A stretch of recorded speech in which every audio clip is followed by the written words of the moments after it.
Hello everyone, मेरा नाम doctor हर्ष बाला है और मैं एक चाइल्ड स्पेशलिस्ट हूँ। पिछले वीडियो में हमने मेटाबॉलिक सिंड्रोम के बारे में बात करी थी। अब आप थोड़ा थोड़ा जान चुके हैं कि मेटाबॉलिक सिंड्रोम क्या होता है, लेकिन उसे जानने का फ़ायदा तभी है जब आपको पता हो कि मेटाबॉलिज्म क्या होता है। देखिए, आप डॉक्टर के पास जाते हैं, आपको पता चलता है कि आपका ब्लड प्रेशर बढ़ा हुआ है, आपका कोलेस्ट्रॉल बढ़ा हुआ है, तो डॉक्टर आपको कुछ मेडिसिन प्रेस्क्राइब करता है और आपको बोलता है कि आप घर का खाना खाइए, बाहर की चीज़ें बंद कर दीजिए, थोड़ा डाइट एक्सरसाइज करिए। आप कहते हैं डॉक्टर साहब मैं तो घर का ही खाता हूँ, मैं तो बाहर का बहुत कम खाता हूँ, तो मेरे साथ ऐसा क्यों हुआ? तो डॉक्टर आपको समझाते हैं कि आपका मेटाबॉलिज्म ख़राब हो गया है, आप ये दवाई लीजिए और थोड़ा सा नियंत्रण करिए और फिर आइए। धीरे धीरे दवाई आप लेते हैं, आपकी रिपोर्ट्स थोड़ी थोड़ी ठीक होने लगती हैं और आपको लगता है कि अब सब ठीक है। थोड़े दिन बाद आप फिर जाते हैं तो बीपी फिर से बढ़ा हुआ होता है, कोलेस्ट्रॉल और बढ़ा हुआ होता है, आपको दवाइयाँ बढ़ानी पड़ जाती हैं। डॉक्टर कहते हैं अब आपको दवाई बढ़ानी पड़ेगी। तो ये दवाई क्यों बढ़ानी पड़ी आपको? क्योंकि जो रूट कोज़ था, मेटाबॉलिज़्म आपका जो ख़राब हुआ था, वो उस पे तो आपने ध्यान ही नहीं दिया, क्योंकि आपको पता ही नहीं है कि मेटाबॉलिज़्म क्या होता है। देखिए, हम खाना क्यों खाते हैं? खाना हम इसलिए खाते हैं कि हमारे शरीर की ज़रूरतों को पूरा कर सके वो। तो हमारे शरीर की क्या ज़रूरत होती है? एक तो जो है एनर्जी चाहिए हमारे शरीर को चलाने के लिए।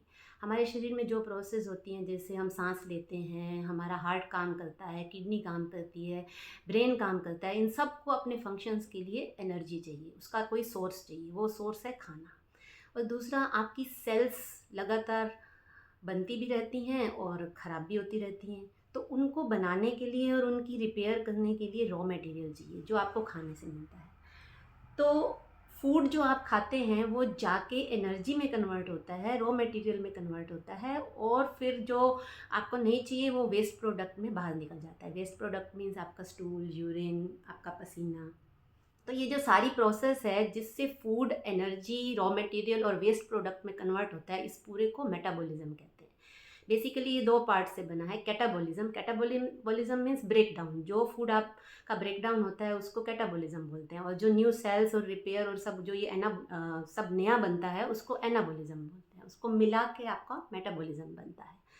देखिए, कोई भी लिविंग ऑर्गेनिज्म है, इवन प्लांट्स हैं, सबका अपना मेटाबॉलिज्म होता है, लेकिन सब living organism, even plants, basically सबका केमिकल कॉम्पोजिशन सेम होता है। वो सब सेम कंपोनेंट से बने हुए होते हैं, ठीक है? थोड़ा अलग डिफरेंस होता है, डिफरेंट होते हैं वो। जैसे आपको कोई मकान बनाना है तो उसमें ईंट लगेगी, रेती लगेगी, बजरी लगेगी, सीमेंट लगेगी, मोस्टली यही सब लगता है। तो भले वो अंबानी का मकान है, भले वो शाहरुख खान का है, भले आपका है, सबका बेसिक कंपोनेंट तो सेम ही है। इसी तरह से सारे लिविंग ऑर्गेनिज्म, प्लांट्स और इंसान, इन सब का केमिकल कॉम्पोजिशन ऑलमोस्ट सेम होता है। इसको मोटे मोटे तौर पे दो पार्ट्स में डिवाइड किया गया है, macronutrients and micronutrients. Macronutrients means कि जो शरीर को बनाने के लिए ज़्यादा अमाउंट में चाहिए। उसमें मेनली आते हैं कार्बोहाइड्रेट, प्रोटीन और फैट। और इसमें से कार्बोहाइड्रेट जो है वो मेनली फ्यूल का सोर्स होता है, वो आपको एनर्जी प्रोवाइड करता है। और प्रोटीन और फैट जो है वो मेनली आपका सेल्स बनाने में काम आते हैं। आपके सेल्स की बॉडी बनी होती है प्रोटीन से, और उसकी जो आउटर लेयर जिसे आप सेल मेम्ब्रेन बोलते हैं वो बनी होती है फैट से। अभी प्रोटीन और फैट मेनली जो है वो सेल्स बनाने में काम आते हैं, लेकिन अगर कभी ऐसा क्राइसिस होता है जब आप कार्बोहाइड्रेट नहीं ले पा रहे हैं, कार्बोहाइड्रेट अवेलेबल नहीं है, तो वो एनर्जी सोर्स का भी काम करते हैं, ठीक है? लेकिन अब हर एक इंसान है या फिर जो है प्लांट्स हैं, एनिमल्स हैं, सबके अलग कार्बोहाइड्रेट, प्रोटीन और फैट होते हैं। तो आपको वो बॉडी में लेने पड़ते हैं, उसको उसके जो रॉ घटक हैं उनमें डिवाइड करना पड़ता है और उसमें से फिर आपको जो चाहिए वो बनाना पड़ता है। दूसरे होते हैं माइक्रोन्यूट्रिएंट्स। माइक्रोन्यूट्रिएंट्स जो आपको कम अमाउंट में चाहिए, इसमें आते हैं विटामिन्स और ट्रेस मिनरल्स। अब मैक्रोन्यूट्रिएंट्स को समझने की कोशिश करिए। देखिए, आपने सुना होगा कार्बोहाइड्रेट और शुगर, वर्ड्स तो आप सुनते रहते हैं। कार्बोहाइड्रेट क्या है? वो एक कॉम्प्लेक्स मॉलिक्यूल है, और शुगर क्या है? एक सिंपल मॉलिक्यूल है। कार्बोहाइड्रेट शुगर से बना हुआ होता है। शुगर अलग अलग होती हैं, जैसे glucose, fructose, maltose, dextrose, lactose. तो इन अलग अलग शुगर्स के कम्बिनेशन से अलग अलग कार्बोहाइड्रेट बनते हैं। देखिए, जैसे प्लांट्स हैं, उनका कार्बोहाइड्रेट होता है सेल्यूलोज। अब आपने प्लांट को कंज्यूम किया, सेल्यूलोज जाके अंदर बॉडी में ग्लूकोज में कन्वर्ट होता है। क्योंकि जो ह्यूमन बॉडी है उसका एनर्जी सोर्स केवल ग्लूकोज है।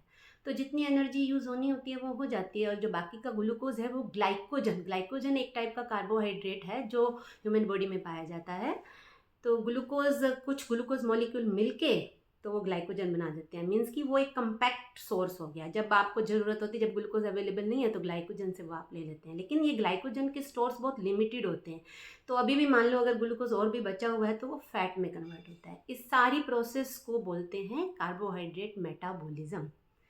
अब हम आते हैं प्रोटीन पे। जैसे कार्बोहाइड्रेट जो है वो शुगर से बने हुए होते हैं, वैसे ही प्रोटीन्स बने होते हैं अमाइनो एसिड से। 20 अमाइनो एसिड्स होते हैं। इस संसार में जितने भी प्रोटीन्स हैं, किसी भी प्रोटीन का जिसका आपको नाम पता है, वो सारे इन्हीं 20 अमाइनो एसिड से बने होते हैं। किसी में नंबर अलग होता है, किसी में सीक्वेंस अलग होती है इन अमाइनो एसिड्स की। अब देखिए, जैसे ह्यूमन बॉडी में प्रोटीन्स के एग्जांपल हैं हीमोग्लोबिन, इंसुलिन, मसल का प्रोटीन होता है मायोसिन, नेल्स का प्रोटीन होता है केराटिन, ये सब एक एग्जांपल हैं। कोलेजन जैसे। अब आपने प्लांट प्रोटीन कंज्यूम किए, वो अलग होते हैं, वो आपकी बॉडी में जाके अमाइनो एसिड्स में कन्वर्ट होते हैं, और आपकी बॉडी उन अमाइनो एसिड्स से जो प्रोटीन आपकी बॉडी को चाहिए वो बनाते हैं। इस पूरी प्रोसेस को प्रोटीन मेटाबॉलिज्म बोलते हैं। थर्ड आता है फैट मेटाबॉलिज्म। अब फैट बना हुआ होता है फैटी एसिड्स से। प्लांट का फैट अलग है, उसको बोलते हैं पॉलीस्टिरोल, जो उसकी सेल मेम्ब्रेन को स्टेबलाइज करता है। वो पॉलीस्टिरोल हम कंज्यूम करते हैं, वो हमारी बॉडी में फैटी एसिड्स में कन्वर्ट होता है, उससे कोलेस्ट्रॉल बनता है। कोलेस्ट्रॉल हमारी बॉडी का फैट मॉलिक्यूल है, जो हमारी बॉडी की सेल मेम्ब्रेन को स्टेबलाइजेशन के लिए चाहिए। तो इसे बोलते हैं फैट मेटाबॉलिज्म। अभी ये सारा कार्बोहाइड्रेट, प्रोटीन, फैट, इनके तीनों के मेटाबॉलिज्म को मिला के आपके बॉडी का मेटाबॉलिज्म बनता है। तो अब आप समझ गए होंगे कि मेटाबॉलिज्म क्या होता है। नॉर्मली क्या होता है कि ये कैटाबॉलिक और एनाबॉलिक प्रोसेस एक संतुलन में होती हैं। जितना टूटता है उतना बनता है, तो बॉडी एक होम्योस्टेसिस में रहती है और आपको कोई बीमारियां नहीं होती हैं। तो बीमारियां कब होती हैं? जब इसका संतुलन बिगड़ जाता है, तो उसको आप मेटाबॉलिक डिसफंक्शन बोलते हैं, और उसकी वजह से मेटाबॉलिक सिंड्रोम होता है। मेनली ये जो मेटाबॉलिक डिसफंक्शन है वो दो तरह से हो सकता है। देखिए, ये डिमांड सप्लाई का खेल होता है। जितनी बॉडी की डिमांड है उतनी अगर सप्लाई करेंगे तो वो आपकी बॉडी होम्योस्टेसिस में रहेगी। अभी आज की मॉडर्न लाइफ में क्या हो गया है कि डिमांड्स तो कम हो गई हैं। क्यों? क्योंकि मशीनें आ गई हैं, फिजिकल वर्क लोगों का कम हो गया, लेकिन सप्लाई तो बहुत बढ़ गई है। खाने की कोई कमी नहीं है, स्विगी जोमेटो जिंदाबाद। इसीलिए मेटाबॉलिक डिसफंक्शन बढ़ रहे हैं। सेकंड होता है कि आप खा क्या रहे हैं। मीन्स कि कितना अपने को चाहिए, कार्बोहाइड्रेट, प्रोटीन, फैट में से कितना चाहिए अपने को, वो पता होना चाहिए। मान लो आप कार्बोहाइड्रेट नहीं लेते हैं, तो मैंने आपको बताया कि आप एनर्जी प्रोटीन और फैट से ले सकते हैं।